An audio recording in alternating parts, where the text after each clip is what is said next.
रचना आज बहुत खुश थी क्योंकि उसके पति रविंद्र से आज उसने बड़े दिनों के बाद एक बात मनवा ही ली थी। वह अपने भाई किशन के घर कुछ दिन के लिए जाना चाहती थी, लेकिन रविंद्र हर बार मना कर देते थे। आज रचना ने सुबह जल्दी उठकर रविंद्र के लिए नाश्ता बनाया, उसके बाद उनका लंच पैक कर दिया। ऑफिस जाने से पहले रविंद्र ने रचना से बात की। रविंद्र बोले, रचना एक बार फिर सोच लो, क्या वहाँ जाकर रहना सही रहेगा? रचना बोली, आप भी पुरानी बातों को लेकर बैठ गए। उसके लिए भैया ने माफी मांग तो ली थी, अब तो इतने प्यार से बुला रहे हैं तो हमें भी सब कुछ भूलकर आगे बढ़ जाना चाहिए। रविंद्र बोले, ठीक है, जैसी तुम्हारी मर्जी, लेकिन वो सब मैं नहीं भूल सकता। रचना बोली, ठीक है, इस बार जाने दीजिए। यदि मुझे अच्छा नहीं लगा तो आगे वे अपने रास्ते और मैं अपने रास्ते। रविंद्र ऑफिस के लिए निकल जाते हैं। रचना अपने कपड़े पैक करके टैक्सी का इंतजार करने लगती है। रचना अपने भाई किशन के घर पहुंच जाती है। वहां पहुंचते ही उसने रविंद्र को फोन कर सकुशल पहुंचने की सूचना दी। रचना का भाई किशन, उसकी पत्नी राधा और उनका बेटा प्रतीक, तीनों ने रचना का स्वागत किया। किशन बोला, दीदी कब से आपको फोन कर रहा था, आपने भी कितना समय लगा दिया आने में, क्या आपने अभी तक मुझे माफ नहीं किया? रचना बोली, नहीं भाई, बस घर का काम ही खत्म नहीं होता, अब भी बड़ी मुश्किल से फुर्सत मिली है। और हाँ, पीछे जो हुआ मैं भूल चुकी हूँ, तू भी भूल जा।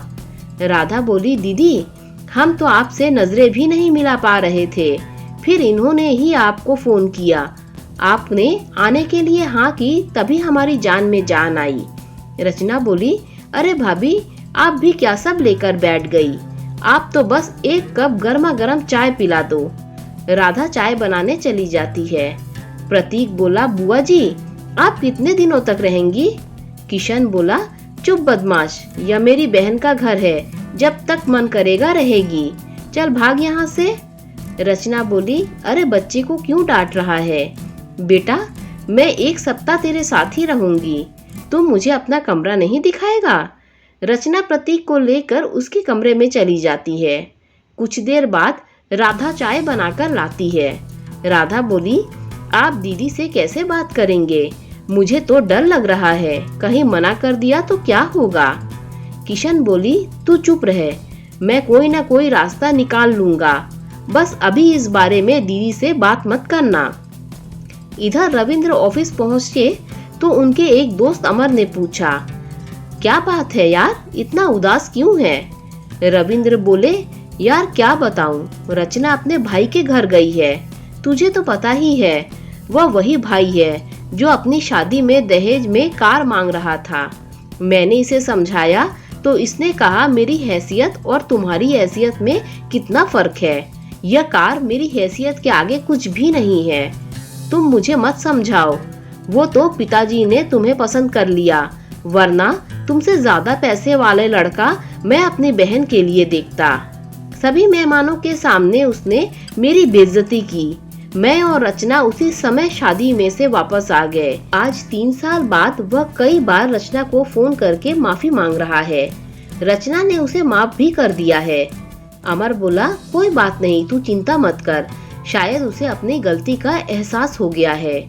रविंद्र बोले, नहीं, यह जरूर उसकी कोई चाल होगी, बिना मतलब वह किसी से बात नहीं करता। इधर अगले दिन किशन ने रचना से बात की। किशन बोला, दीदी मेरे व्यापार में बहुत घाटा चल रहा है, इसीलिए हम वो पुराना पुश्तैनी मकान बेचना चाह रहे हैं, आप बस इन पेपर पर साइन कर दीजिए। रचना बोली, लेकिन वहाँ तो माँ रहती है। किशन बोला, वो माँ तो वृद्धाश्रम चली गई। रचना बोली, क्या तूने माँ को वृद्धाश्रम भेज दिया? किशन बोला, हाँ, यह मकान मैं अपनी पत्नी के नाम करना चाहता हूँ, आप बस इन पेपर पर साइन कर दीजिए। रचना बोली, नहीं, यह नहीं हो सकता, तुझे माँ को आश्रम से घर लाना होगा, उनके मरने के बाद ही यह मकान बिक सकेगा। किशन बोला, मैं इतने दिनों से तेरी खुशामद कर रहा था ताकि तू अपना हिस्सा छोड़ दे, और तू नखरे दिखा रही है।